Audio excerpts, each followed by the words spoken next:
Hey everyone, and welcome back to the channel. Tonight we're diving into something we've all probably done: sleepovers. Fun, right? Pizza, movies, staying up way too late. But what happens when the fun stops and the fear begins? I asked you for your scariest sleepover stories and you delivered. These are true accounts that will make you think twice before you spend the night away from home. So turn down the lights, get comfortable, and let's get into it. Our first story comes from a user who calls it the whisper in the dark. They were at a friend's house, packed into the living room with a bunch of other kids.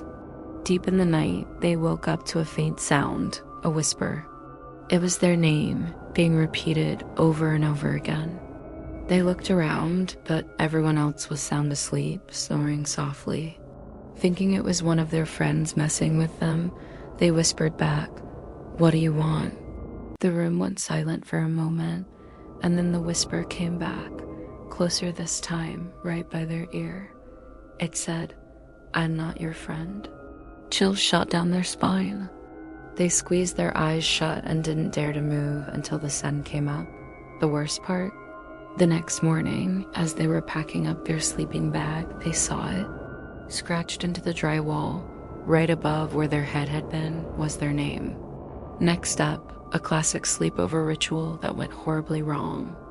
The story is called The Girl in the Mirror. A group of friends, bored and looking for a thrill, decided to play Bloody Mary. They all huddled in the bathroom, turned off the lights, and lit a single candle. The storyteller was chosen to do the honors. They stared into their own reflection and said at once, "Bloody Mary." Nothing happened. They said it again, a little louder, "Bloody Mary." Still nothing. The others started to giggle. Annoyed, they took a deep breath and said it a third time, "Bloody Mary." That's when it happened.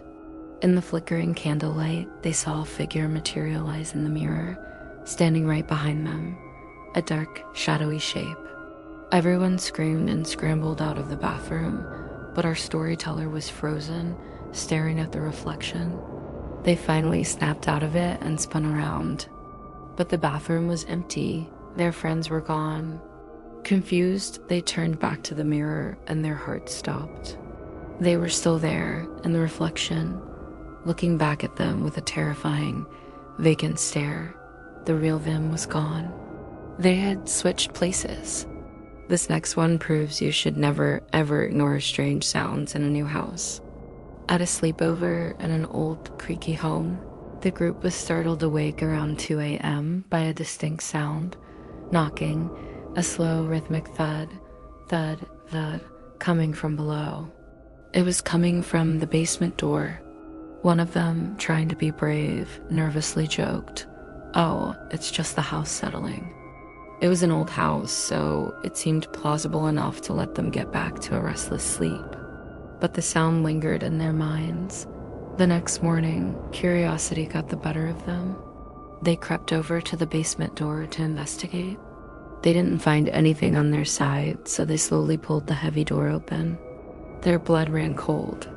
On the inside of the door, coated in a thick layer of dust, were fresh fingerprints, smudged and clear, and they were tiny. Way too small to belong to any of them. Here's a tale that will make you rethink prank calls. A group of teenagers thought it would be hilarious to dial random numbers and hang up. For a while, it was just voicemails and annoyed people telling them to stop. Then one call connected. Before they could say anything, a low, raspy voice on the other end said, "Don't hang up, I'm outside." They all burst out laughing, thinking it was just a weird coincidence, someone playing along. The friend who made the call laughed and said, "Yeah, right," and slammed the old landline phone down. The laughter died instantly. The moment the receiver hit the cradle, the dial tone went dead, complete silence. And then, through the living room window, the motion sensor security light flickered on, flooding the front yard with stark white light. Someone was out there. Our final story is perhaps the most unsettling. It's called The Extra Sleeping Bag. There were 5 friends at the sleepover. They laid out 5 sleeping bags in a circle on the floor. Standard stuff. They told stories, ate junk food, and eventually, one by one, they all drifted off to sleep. The person who sent this in was the first to wake up in the morning. As their eyes adjusted to the dim light, they did a quick head count. 1, 2, 3, 4 friends, all still asleep in their bags. But then they saw it. There was a 6th sleeping bag, one nobody had brought. It was placed neatly among theirs, and it was zipped up all the way to the top. As they stared, frozen in disbelief, they saw it move.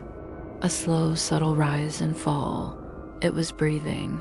Something was inside. And it had been there with them all night long. And that's all the time we have for tonight's stories. A huge thank you to everyone who shared their chilling experiences. It just goes to show, sometimes the scariest monsters are the ones we encounter when we least expect it. Do you have a spooky sleepover story? Share it down in the comments. I'd love to read them. If you enjoyed this video and want more creepy content, make sure to hit that like button.